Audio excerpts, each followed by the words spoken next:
कशी बेकायदेशीर तिथे खाणकाम सुरू आहे मावळ प्रांतामध्ये. त्यांचाच आमदार सुनील शेळके कोट्यवधी रुपयाचा चुना लावला सरकारला आणि अजित पवार त्याला संरक्षण देतात. असे असंख्य लोक आहेत.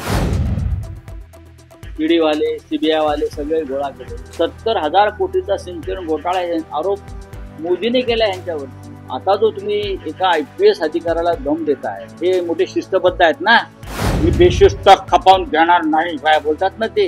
मी बेशिस्त खपावून घेणार नाही काय बोलतात ना ते. हे काय आहे? एका IPS अधिकाऱ्याला तुम्ही अशा प्रकारे दम देता. ते सुद्धा तुमच्या पक्षातल्या चोरांना संरक्षण द्या हे सांगण्यासाठी. मिस्टर अजित पवार कुठे गेला तुमचं डिसिप्लिन? पण राऊत साहेब, अमित शहा म्हणतात की भाजपचाच महापौर व्हायला हवा. ठाकरे बंधूंचं काय म्हणणं आहे की ठाकरे बंधू ठरवतील तोच महापौर होईल? 100% होईल. महापौर होईल. अमित शहा म्हणतात की भाजपचा महापौर होईल म्हणजे तो मराठी माणूस नाही. आणि एकनाथ शिंदेने त्यांना मान्यता दिली. एकनाथ शिंदेने मुंडी हलवली किंवा दाढी हलवली, जे काय असेल ते असेल. आम्ही म्हणतो माननीय उद्धव ठाकरे आणि माननीय राज ठाकरे यांच्या घट्ट युतीतून या मुंबईवर भगवा मराठी माणसाचाच फडकेल आणि मराठीच महापौर होईल. जा का उखडा ते उखडा आमची. हे मी शिंदेनाही सांगतोय आणि ते दिल्लीवाल्यांनाही सांगतोय. आमचाच महापौर होईल, मराठी माणसाचाच महापौर होईल. राऊत साहेब, आणखी एक महाराष्ट्रातला विषय आहे की एक प्रकार उघडकीस आला आहे. राज्याचे उपमुख्यमंत्री अजित पवार हे एका फोन कॉलवर एका पोलीस अधिकारी महिलेला छापताहेत.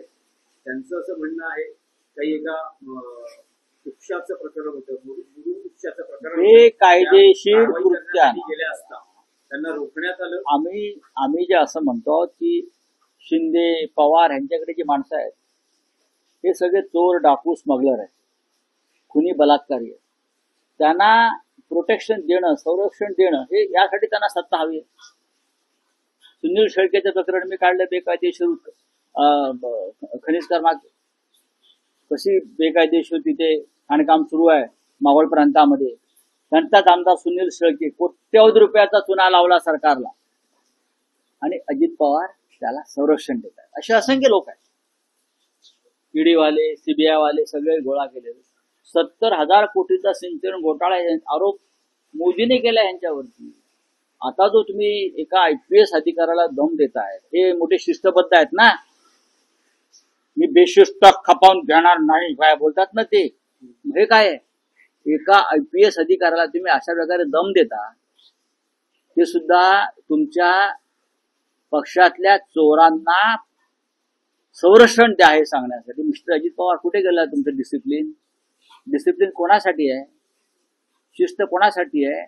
आर्थिक शिस्त कोणासाठी आहे? बेकायदेशीर बुरमाचं प्रकरण करणं म्हणजे राज्याच्या तिजोरीला चुना लावणं. तुम्ही अर्थमंत्री आहात. हे प्रकरण समोर आल्यावर नैतिक दृष्ट्या अजित पवारांना सरकारमध्ये राहण्याचा अधिकार खरं म्हणजे उरत नाही. याआधी नैतिकतेच्या मुद्द्यावर अशा प्रकरणामध्ये अनेकांना राजीनामे द्यावे लागलेले आहेत. या राज्याचा उपमुख्यमंत्री म्हणून घेणारा माणूस IPS अधिकाऱ्याला बेकायदेशीर कामांना पाठिंबा द्या म्हणून सांगतोय. एक तरुण IPS अधिकारी या महाराष्ट्रातली, तिला सांगतोय तो की मी सांगतोय ते कर बेकायदेशीर काम. आणि इतरांना एक कायदा शिकवतात. अजितदादा पवार इतरांना कायदा शिकवतात. हे चालणार नाही, ते चालणार नाही, बघून घेईन, करून घेईन. तुम्ही काय करताय? तुम्ही सगळे चोरांचे सरदार आहात. तुम्ही महाराष्ट्र राज्य हे चोरांचं राज्य केलेलं आहे. एवढंच मी सांगतो. पोट चोरी त्याच्यामध्ये आलीच, पण तुम्ही अख्खा महाराष्ट्र चोरताय आणि महाराष्ट्राचं उत्तम प्रशासनाला तुम्ही भ्रष्टाचाराची कीड लावताय आणि त्याला जबाबदार हे चाललंय ना. काय त्यांना लाज वाटली पाहिजे हो राज्याच्या मंत्र्यांना अशा प्रकारे उघडपणे फोन करणं दुसऱ्याच्या फोनवरून. कोणासाठी करताय तुम्ही? या दोन्ही उपमुख्यमंत्र्यांनी अर्धा महाराष्ट्र लुटलाय. आता उरलेला महाराष्ट्र त्यांच्या हस्तकांनी लुटावा म्हणून ते प्रशासनावरती दबाव आणताय. राष्ट्रीय राजकारणातला विषय आहे की देशाचे पंतप्रधान 2 वर्षांनंतर मणिपूरला जात आहे. 13 सप्टेंबरला त्यांचा मणिपूर दौरा, मणिपूर धगधगत होते.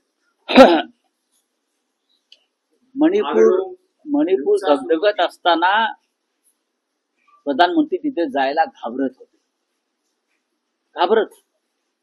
ते अत्यंत डरपोक गृहस्थ आहे, घाबरत होते.